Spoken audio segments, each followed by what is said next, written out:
మహాదేవ శ్రీమాత్రే నమః. Welcome to our channel times భక్తి. ఇక్కడ ఫేస్బుక్లో ఒక పోస్ట్ చూడడం జరిగింది.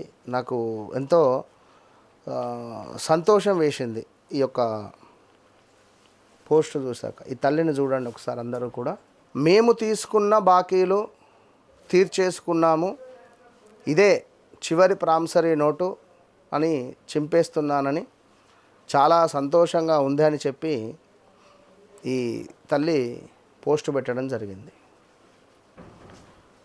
ఇక్కడ నిజంగా ఇవాళ రేపు ఈ పోస్టు చదివిన తర్వాత మరొక పోస్టు చదువుతాను, వినండి. తీసుకున్న డబ్బులు తిరిగి ఇవ్వడం నేర్చుకో, కుదిరితే ఇచ్చినవాడు అడగకముందే ఇవ్వడం నేర్చుకోండి.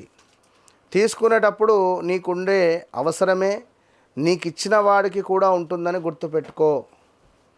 నీకు డబ్బులు ఇచ్చాడు అని వాడికి ఎక్కువయ్యో లేక అవసరం లేకనో కాదు, నీ అవసరం చూసి ఇచ్చాడు కనుక ఇచ్చినటువంటి వాణిని ఇబ్బంది పెట్టకుండా ఉండడం అలవాటు చేసుకో.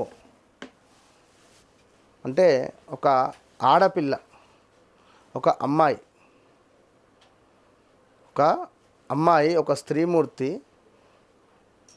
మా డబ్బులన్నీ అప్పులన్నీ తీర్చేసుకున్నాము అని ఎంతో సంతోషంగా చెప్పింది అంటే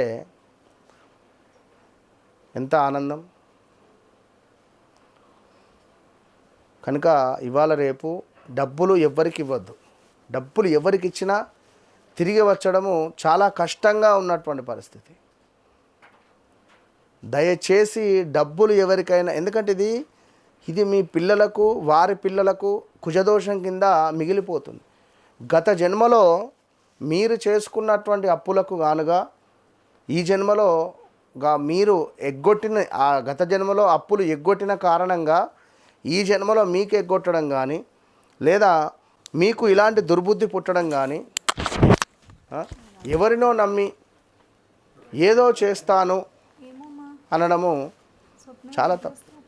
ఎంత సంతోషంగా డబ్బులు తీసుకున్నారు, తీసుకునేటప్పుడు లడ్డు, డబ్బులు తిరిగి ఇవ్వాలంటే కారం, అట్లా సమాజంలో తయారైంది. ఎంతసేపటికి ఈ రెమెడీలు ఇవే కాకుండా ఇది ఎందుకో చెప్పబుద్ధి చెప్తున్నా కనుక డబ్బులు తీసుకున్న వాళ్ళు ఎవరైనా ధర్మంగా వారికి ఇచ్చే ప్రయత్నం చేయండి. అలా డబ్బులు తిరిగి ఇవ్వలేని పరిస్థితిలో కానీ, డబ్బులు చాలా టైట్గా ఉంది అని అనుకునేటువంటి తరుణంలో ఒక్కసారి నన్ను కలవండి అని చెప్తున్నాను. నేను మీ పరిస్థితిని వితిన్ 3 monthsలో మార్చే ప్రయత్నం నేను చేస్తాను.